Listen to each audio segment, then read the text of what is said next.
você tem feito com os seus bons propósitos? Vamos falar um pouquinho sobre isso na palavra de hoje.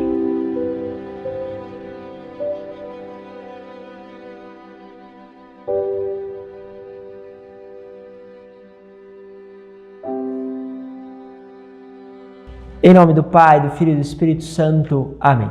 É sempre bom, mais uma vez, caminharmos naquilo que a palavra tem nos conduzido neste tempo. Quero também aproveitar para convidar você a participar dos grupos de WhatsApp, de Telegram, para que possam compartilhar aí também com seus familiares a experiência desta palavra. Você pode fazer isso, se cadastrando, entrando e participando com o link que está na descrição do vídeo. Então, logo aí embaixo você vai encontrar a descrição do vídeo e aí você clica essa setinha e vai vir na descrição o link para vocês poderem participar. Bom, quero pegar com vocês a palavra que está em 2 Coríntios, capítulo 9, versículo de 6 a 10. Diz assim: Irmãos, quem semeia pouco, colherá também pouco, e quem semeia com largueza, colherá também com largueza. Dê cada um conforme tiver decidido em seu coração, sem pesar nem constrangimento, pois Deus ama quem dá com alegria.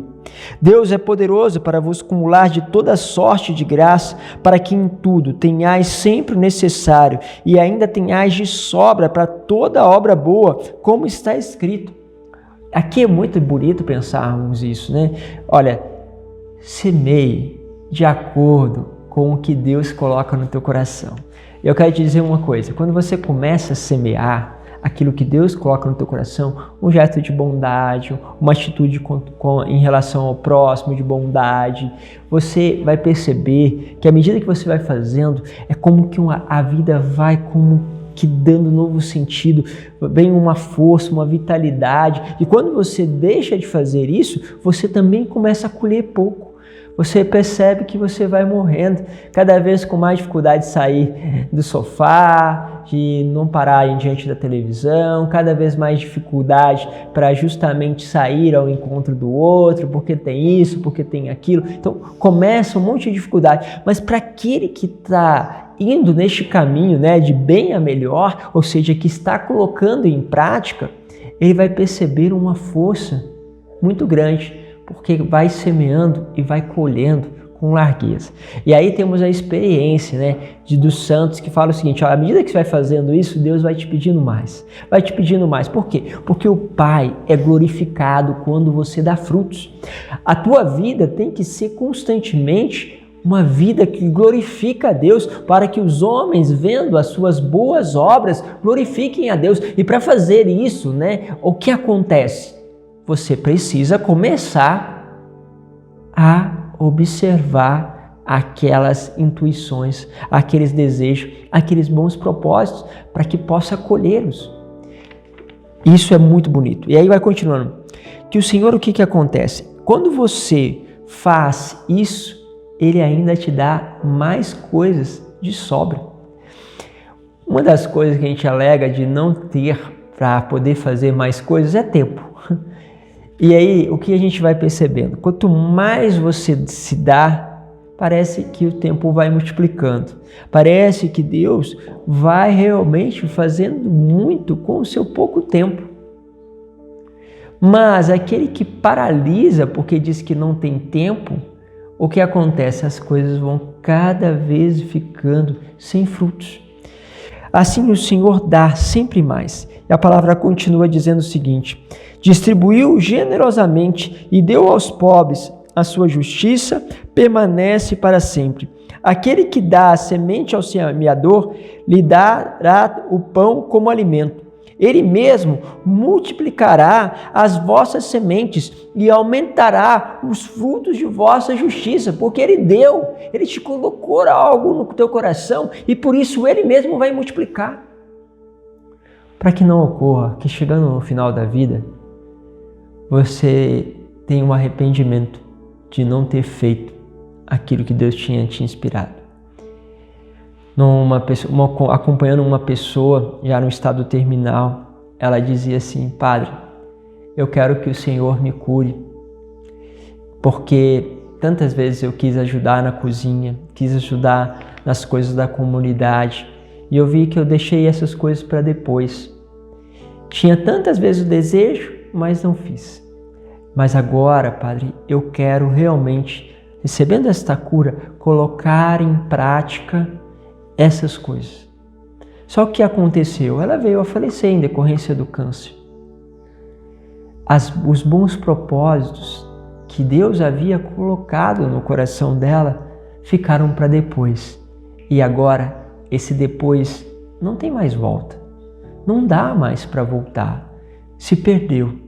Por isso você tem que perceber aquilo que Deus está colocando. E quando tem uma doença, isso acontece muito, né? Eu lembro que quando eu fiquei internado por causa de hepatite, fiquei internado em Campinas, e ali naquele hospital eu ficava pensando, Senhor, quando eu melhorar, eu vou dedicar mais a isso, dedicar e fazer aquilo outro. E ali você começa a perceber um monte de propósitos que você quer colocar na tua vida, mas de repente a doença pode paralisar todos esses propósitos. E ali eu recebi a graça de poder justamente não caminhar para um estágio mais grave, nem ter nenhuma consequência da doença. Posso colocar em prática. E aqui cabe depois a minha fidelidade de colocar em prática esses propósitos. Mas pode ser que nós não tenhamos a oportunidade de colocar em prática aquilo que Deus está semeando dentro do teu coração. E por isso, deixaremos de entregar ao Senhor os frutos daquele talento que Ele deixou para nós, daquele desejo, daquele sonho. Por isso, não deixe para amanhã. Você que está deixando as coisas para amanhã, deixando para fazer aquelas coisas que Deus justamente tem colocado para você em relação a se doar mais para amanhã, não faça isso. Amanhã pode ser que não exista. Nós temos muitas vezes uma atitude muito rápida para adquirir uma compra, para buscar o nosso lazer, para buscar aquilo que é a recompensa do mundo, mas nós somos muitas vezes lentos para buscar colocar em prática aquilo que são os bons propósitos. Lembre-se, faça, porque o Senhor vai multiplicar. Não fique pensando que vai faltar para você, porque lembre-se, o Senhor, se Ele coloca bons desejos, Ele há de multiplicar todas as coisas, e é nisso você vai perceber se a obra era de Deus ou se era simplesmente um desejo humano. Serão pelos frutos. E se você estiver errado, achando que era de Deus, mas era teu, mas só de você ter feito um bom propósito, saiba, o Pai, vendo essas coisas, vendo os teus bons desejos, mesmo não tendo sido Ele, mas simplesmente um impulso humano, com certeza, muito lhe agradará ao Pai, que sabe olhar para todas essas coisas e ser muito mais generoso do que nós. Pensa um pouquinho sobre isso.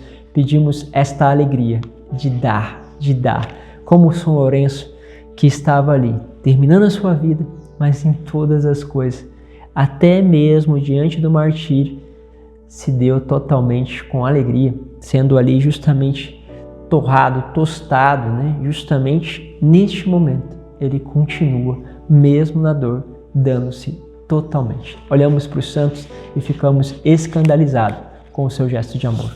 Deus os abençoe, Pai, Filho e Espírito Santo. Amém.